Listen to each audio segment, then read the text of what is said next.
I appreciate you guys. Then we're going to jump right into it and talk a little bit about my background and where this is all coming from.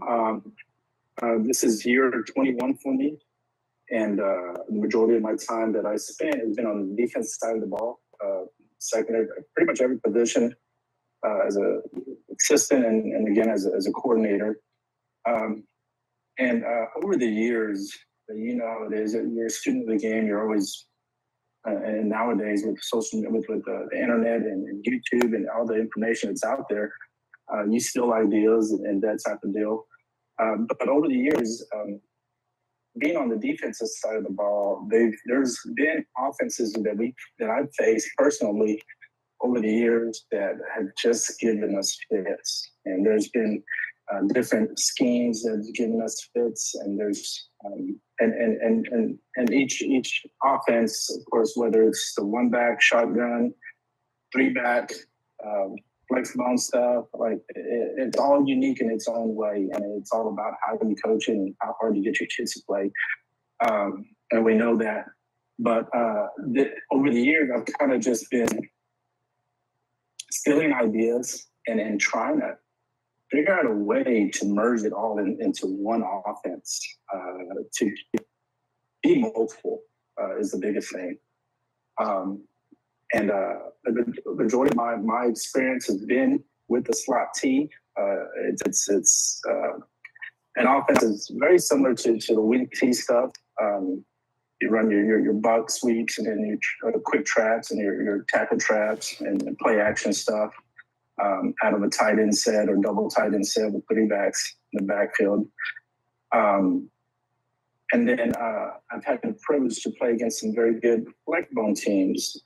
Coach Whitaker over in Port Vaca did a good job, and they were in our district.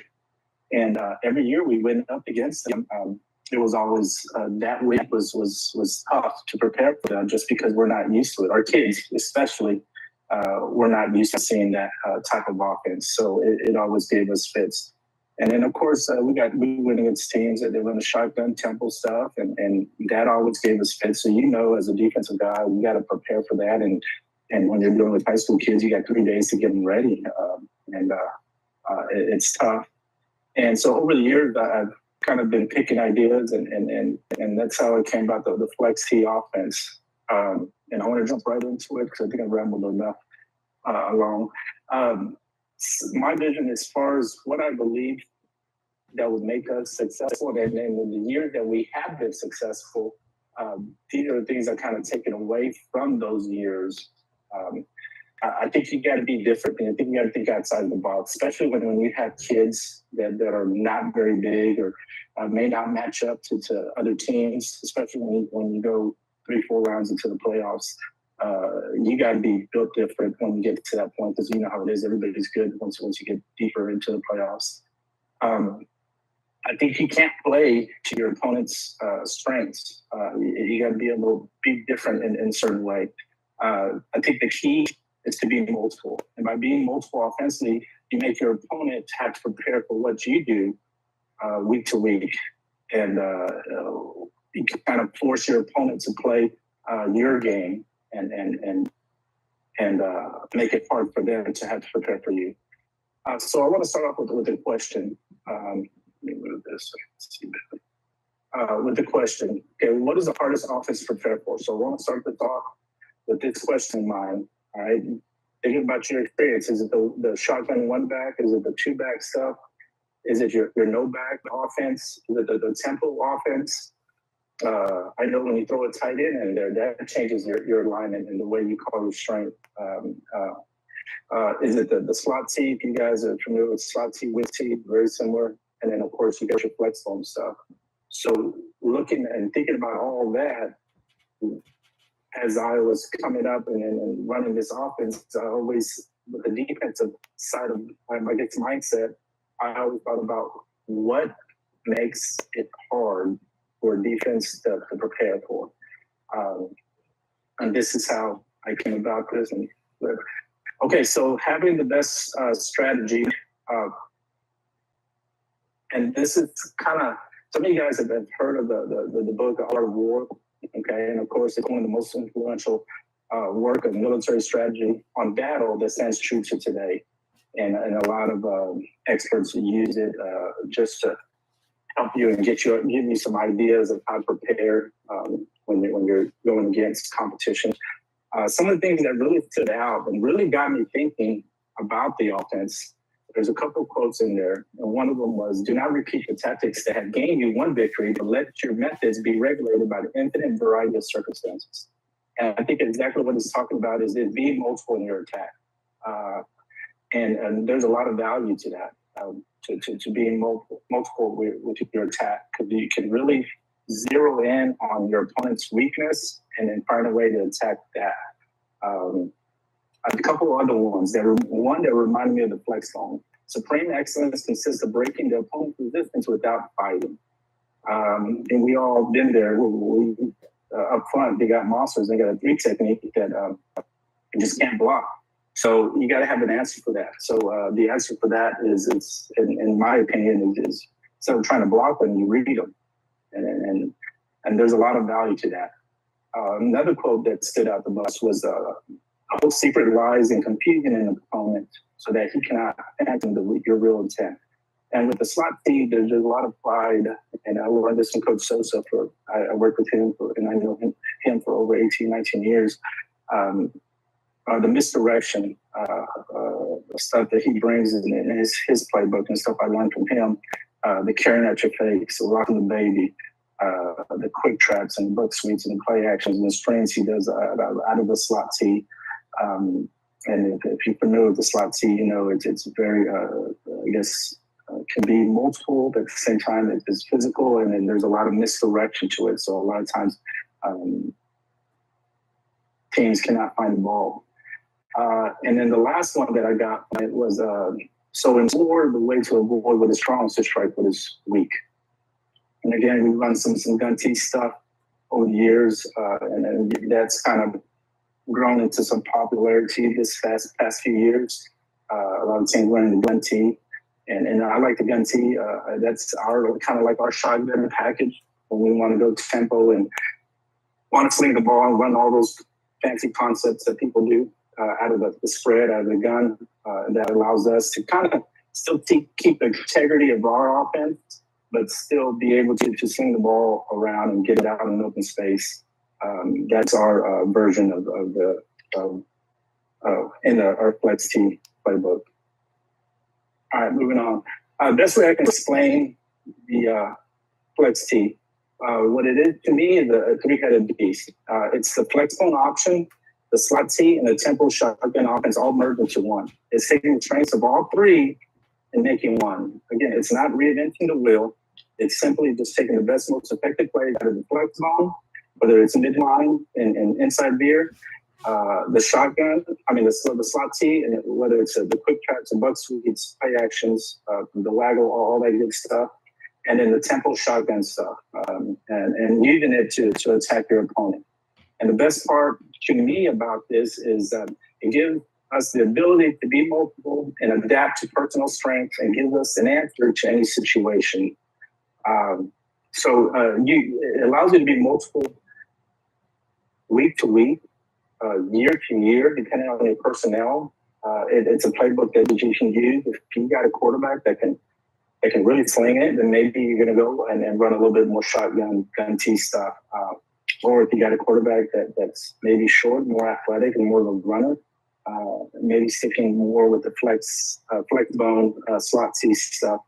And again, it allows you to be multiple, not only for you as far as being able to adapt to your personnel. It's also when you're watching film and you see that they're secondaries suspect, then maybe that week you're gonna focus a little bit more on gun T stuff and then be able to throw the ball. Or if you see that they got the speed at the linebacking position and then you're not going to reduce themselves up front, they're huge up front and you're not going to be able to get a whole lot of movement, then maybe you will run some of that flex bone concepts where instead of blocking them, now you're going to read them but at least have an answer to counter what they're good at, and then be able to have an answer. It's a run-oriented offense that utilizes angle blocking, the misdirection, and then reading your opponent to get the numbers advantage at the point of attack. Of course, that's the flex zone stuff. But still have the air it out capabilities. Okay, it's being multiple with your power run game, your option reading game, and your tempo passing game that's sound and effective. Okay, any questions? Nope, you're good so far, Coach. Okay, all right, I want to go ahead and move on, okay? So again, it's, guys, over the years, you know how it is. You've been in the profession long enough. It's all about stealing ideas, sharing ideas, and anything that I'm presenting, it's nothing new. It's all stuff that's been around for years and decades and generations. And I just, with the Flex T, found a way to be able to take parts of each one and then make it our own. All right, so this is a base formation, and then let's talk about, I want to talk about some strengths and weaknesses, what we found as we adapt. And of course, every year you add a little bit, you take a little out. But this is our base alignment. This is what we call M-flick. We call our wideout a swingman. All right, that's the slot T terminology. All this is the slot T terminology. Okay, you got a strong side, and then you got a quick side, just like the wing T. You got your strong end, your typical tight end. You got your halfback, you got your strong tackle, strong guard, center, quick guard. And I'll quickly go over some of this and why, how the flex zone fits a little bit more better to the quick side as it does to the strong side. And then we got a swingman or a typical fullback or quarterback under center. So let's talk about some benefits real quick, and I'll go a little bit more into personnel, how we personnel the front. But our some of the benefits that we find that in being able to run this stuff is it forces assignment football for defense. I think it makes it hard to where you got to find a way to be sound to the quick tracks, the sweeps, the play actions, and the running game. So I think it puts defenses in a bind. You have multiple ball carriers. So at any time, you can have the quarterback, a fullback, the tailback, the swing, the halfback carry the football. By reading, like the flex zone concepts, by reading, you add one or two blockers at the point of attack. Okay? Of course, it's not typical. It's not common. So it's hard for opponents scout teams to simulate throughout the week. You try to get your JV team to try to simulate this stuff. It's not going to happen. Or your varsity is going to get a poor look, and I promise you, your scout team coach is not going to be happy. It neutralizes their best defender. Okay, you cannot you don't have to block their best players. You can read them. Okay, of course, that's the flexible stuff concepts. Angle blocking. It's great angle blocking for undersized linemen. Okay, with the slot T, with the quick tracks and the wing T stuff. You don't have to have big linemen. You can get away and be productive and be a good running team by utilizing the angle block and pulling your guards and double teams and that type of deal. The misdirection slows down pursuit of the bigger, faster opponent. All right, and again, it forces some one-on-one matchups out there with the swingman. A lot of times they're just going to man up and try to load up the box.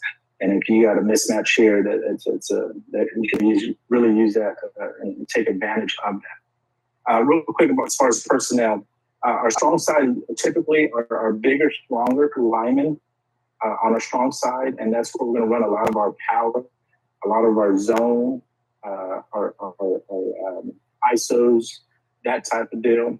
Back to the quick side is where we take advantage of more of the flex mode concepts, your midline, your mid doubles.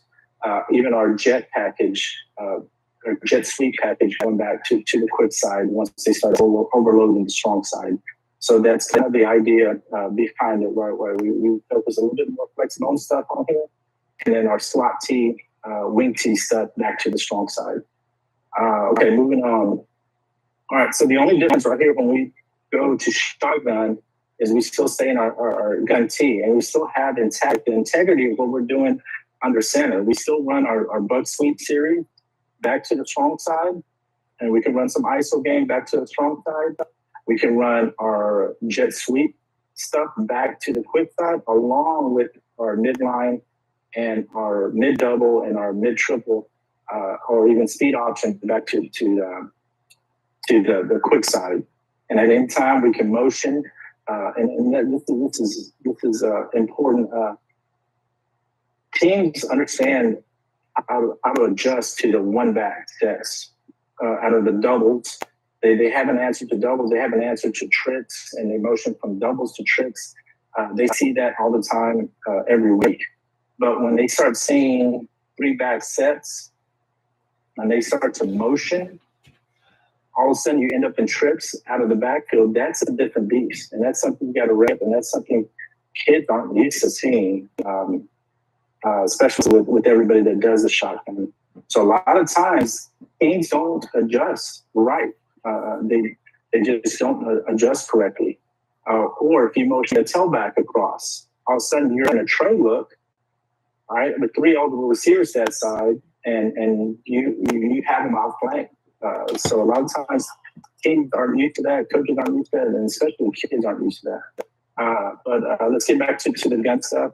Of course, this gun stuff, some of the benefits, it's all the same benefits because we keep the tight end intact about maybe 90% of the time, 95% of the time, we're going to have a tight end in play. I know as a defensive guy, a lot of times you're going to set the strength to the tight end. So that kind of keeps defenses a little bit more predictable when you have that tight end intact. And of course, you can always go to trips, and then now you have all your passing game schemes that you can utilize, whether it's smash, all the same stuff that everybody else is running. You can really utilize that. But the key is to still keep the integrity of what you're doing with the flex zone stuff and with the slot T stuff, and then force the defense again to have to defend another element of your offense. And you keep the same. And the best thing is to keep the same personnel if you can. That would be my best advice, is to use the same personnel to do it all.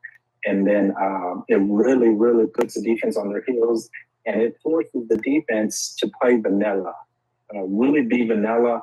And that's what we see week to week, is you start to see teams that's base out of the 3-4, stay in the 3-4, where they can't load up on the box versus the run stuff, or if it's a 4-3 look or a 4-2-5 or whatever it is, they stay in their base vanilla coverage stuff just so they can be sound to everything.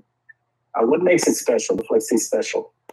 Some of the things you can do out of it, I believe that's worked for us and it's given us, I think, an advantage, is it controls the clock and it keeps the ball in your possession, which is, of course, the best defense. It's unique because it's something the opponents do not see. They don't see the flex zone, the slot T every week. And, of course, they only had 3 days to prepare for it. Flex T, I believe, is an equalizer. It's based on the misdirection, again, the angle blocking and reading and pulling components. The angle blocking gives us leverage that allows us to use our quickness and not have to only rely on size and strength. And of course, the misdirection slows and confuses a bigger, faster, stronger opponent.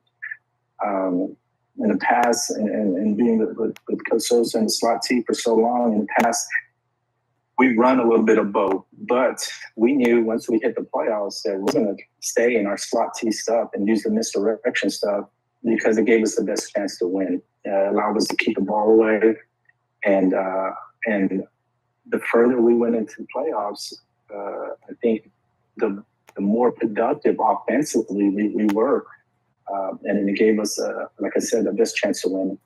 Everyone is involved. There's no spread them out and give the ball to the athlete. Like I said, it may work in some cases, but what happens when their athletes are better than ours? You better have an answer, okay?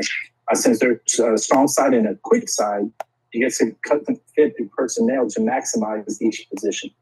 All right, and this is what we believe allows us to be able to do all three, okay? If you're familiar with the wing T or the slot T, we flip-flop the line, okay? All right, which allows us to teach and practice 2 plays in the same amount of time it takes our opponent to teach and practice 1. So we have right sets and left sets.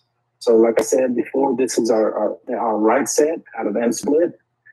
And if we have, say, buck sweep to the right to our strong side, all right, we rep it that way, and then we just go M left, and it's the same exact play going back the other way. All right, so we take a lot of pride and understanding in that, and it allows us to really be able to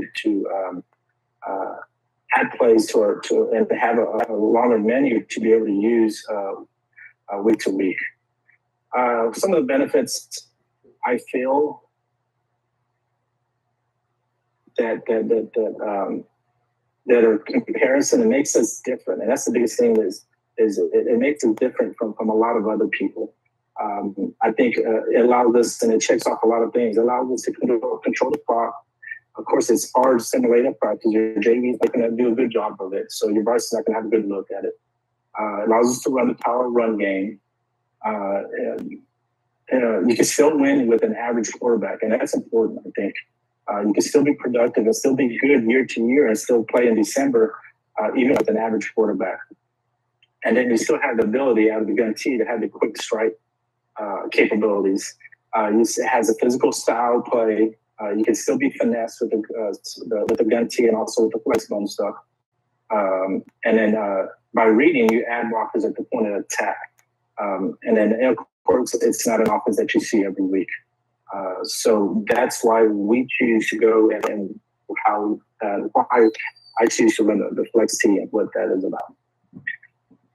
Some examples of how we call it. All right, and this is slot tee terminology and how we call things. All right, because I want to start getting into some play calling. And let's start off with this. Our one back is a quarterback. Our two back is our tailback. Our three back is our fullback. And then the halfback is three back is our fullback. And then our halfback's the fullback. Okay, so in the slot tee terminology, a play may sound just like this. And Tom, 234 zone. Okay, all right. Number one is our series. That's our 200 series. Our 200 series is a ride series. So in the slot two terminology, all 200 series is all ride series. Is the motion of the quarterback and the running back. All right. Three, the second number, 234, three backs getting the ball. So our fullback's getting the ball, and he's hitting the four hole. Okay. So that's how we call it. M's a formation. Tom is a tailback motion D over behind the tailback. So M Tom 234 zone, and it tells us the line blocking. Okay, so that's how we number everything, and that's how we break everything out into series. So we have and I'll go over the playlist here in a little bit if I get time to. But we have our 200 series, which is our ride series. We'll run a lot of our power game. We run a lot of our option midline and inside veer of a 200 series. Our 300 series in the flag tee is our jet series. So we run a lot of our jet sweeps up out of 300, and then our 400 series is our buck series. Okay. One of the questions that we always ask is, how do you prepare and how do you rep all this stuff and still be sound and be able to cover all this stuff? And of course, you know how it is. Every year is a little bit different. If you got an experienced quarterback, an experienced line, of course you take it on and you add on to the menu. If you're young, then of course you got to cut back from a lot of that stuff. So it all depends on personnel. So that's how we cover a lot of the stuff. And this is an example. We half line stations. Of course, when we go half line, we'll have our strong side working all of our 200 or strong series plays, and then we throw different punches like everybody else does. But this is a way to really maximize the time and really get a lot of reps in. All right. So we got a coach lining up the JV or scout team, and then we have our ones going here. All right. And then our ones going over here to the quick side, working all the quick side plays. So our 300 series and our 200 series, that's our 233 midline and lead and follow out of that. And then 235 option. And then our jet series, at 300 series, where we're working on those blocking. So So we have a menu, and then usually we'll go 5-10 minutes, and we'll just rep as many plays as we can for that day. We'll do half line station. That's been good to us in the past. Another thing that we do is we got pods, and a lot of you guys already heard. We got a strong pod, we got a mid pod. About 3 minutes, Coach. Okay.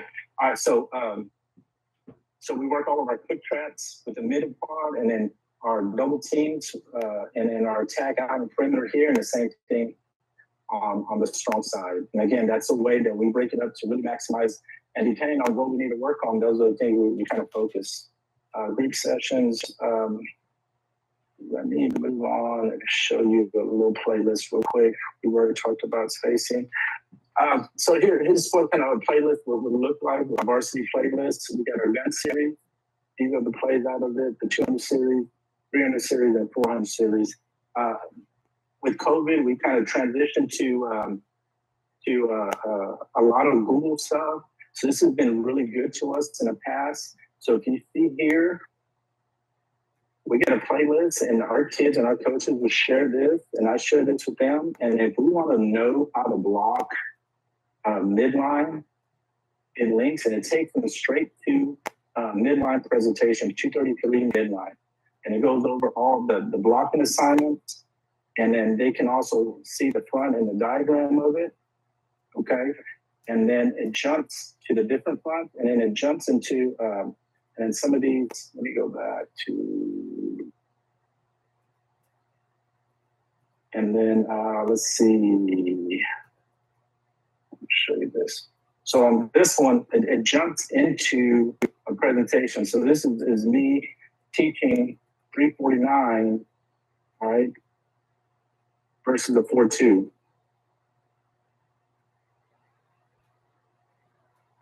So every kid, and then I'll go over the three main fronts, and every kid, and the kids, and it's really, I did it at the start. I did it for our coaches because I want them speaking the same language. I think that's very important, and it holds a lot of value.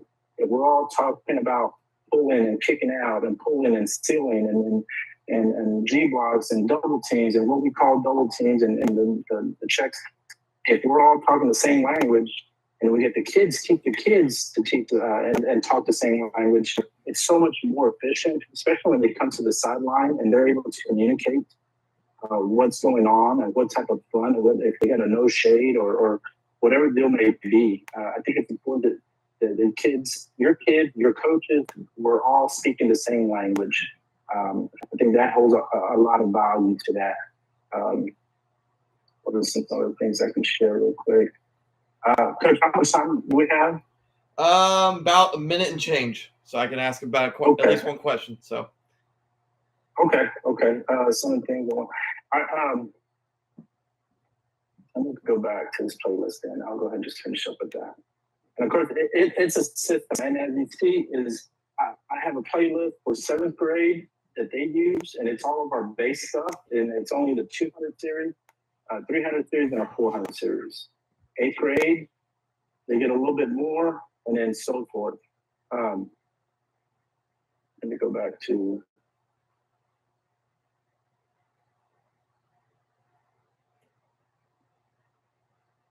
But it's a system that's in place, and it's something that starts off with 7th grade, just like any other good program.